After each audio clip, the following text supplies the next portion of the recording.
Hello everyone, and welcome back to my video series on cognitive behavioral therapy.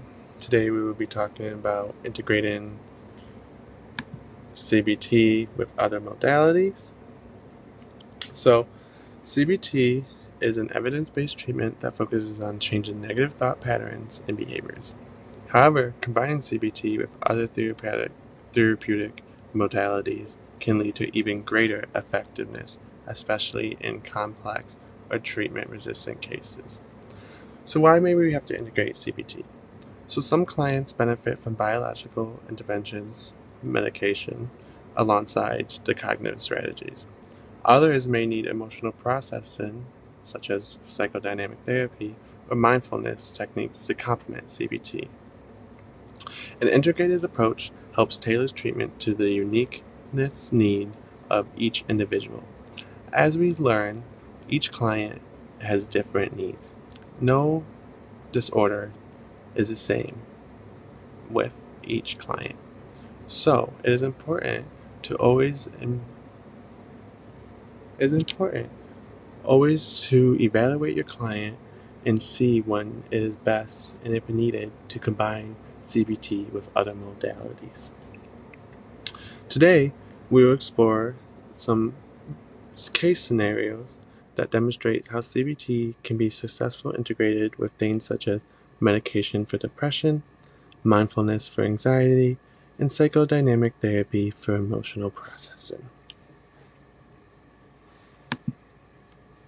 So first, we'll look at a case study of how depression and medication works.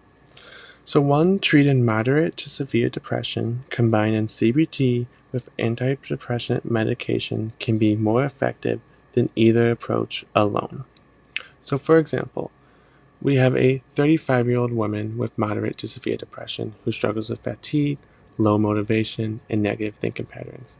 An integrated approach would be that the client begins treatment with a combination of CBT and antidepressant medication.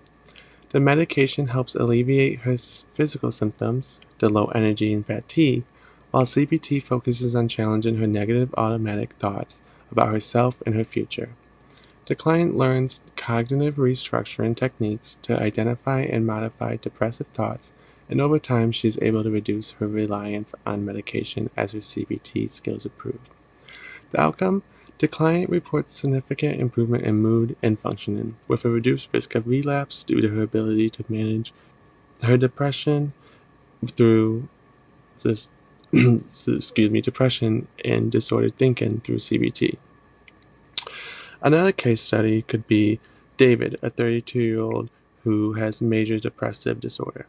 His symptoms are persistent sadness, fatigue, loss of motivation, negative self-talk.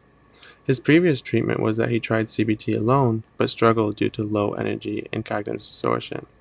So we may combine CBT with medication because as the SSRIs may help regulate the serotonin levels to improve mood stability. This can also help increase energy and cognitive clarity, making CBT more effective. The CBT techniques used for this case study could be cognitive restructuring, so challenging the hopeless thoughts and replacing them with more balanced ones, behavioral activation, which could help David re-engage in activities, reducing isolations and increasing pleasure, and in problem-solving skills, addressing work-related stressors that contributed to his depression. So we see that medication can help stabilize biological symptoms while CBT addresses cognitive distortions and behavior patterns. Together they create a more sustainable recovery path. Next, we can look at anxiety and mindfulness. CBT helps individuals challenge anxious thoughts, while mindfulness-based techniques encourage acceptance and present moment awareness, reducing excessive worry. So for example, a 28-year-old man with GAD who experiences constant worry and tension. So this client may participate in mindfulness-based cognitive therapy, which combines mindfulness meditation and traditional CBT techniques, where he'll learn how to absorb his anxious thoughts non-judgmentally and reduce the intensity of his worry. CBT will be used to challenge the thinking and develop problem-solving skills.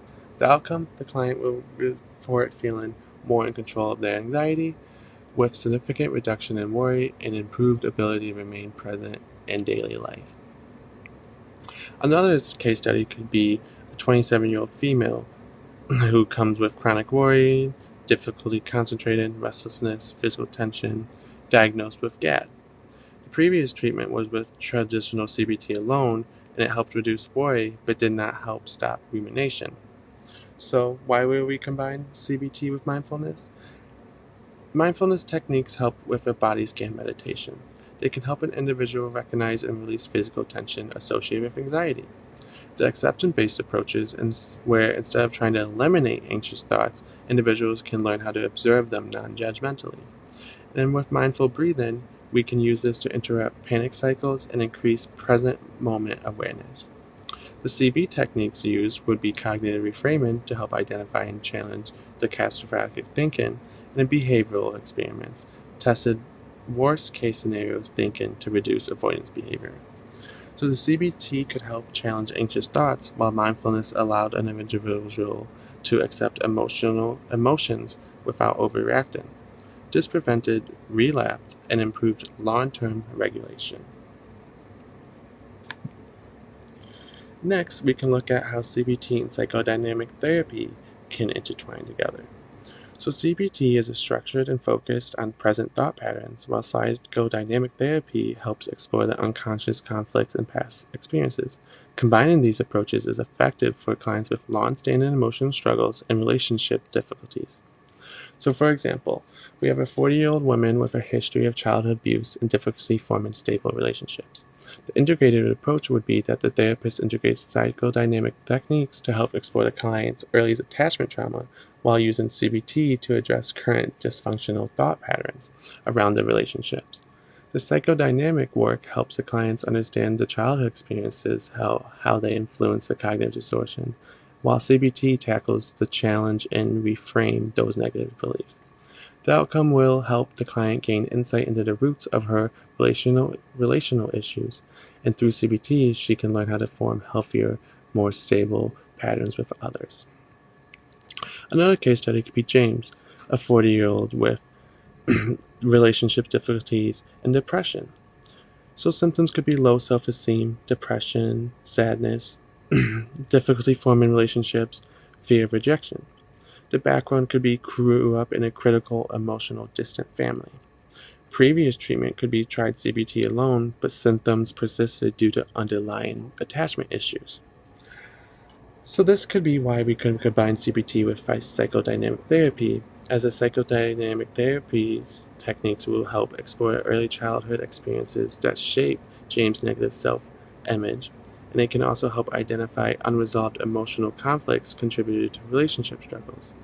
The CBT techniques used can help with cognitive reframing, which can help challenge the self-criticism and negative core beliefs. Behavior activation can be used to encourage him to engage in social activities despite fear of rejection. The psychodynamic theory helped James understand the root of his struggles, while CBT helps provide practical tools to change present-day behaviors. Together, they create a more holistic and lasting transformation.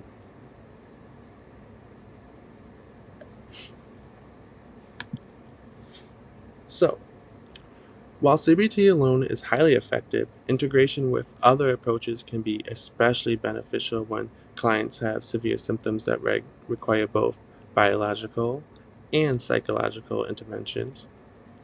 Anxiety disorders that involve chronic worry, making mindfulness an important complement, and clients who have deep-rooted emotional patterns that require both CBT, the thought change, and psychodynamic therapy, the insight. As CBT is a powerful tool, but combining it with other evidence-based modalities allows therapists to tailor treatment for their clients for the best possible outcome. Next, in the next video, we will be able to discuss the future of CBT. Thank you.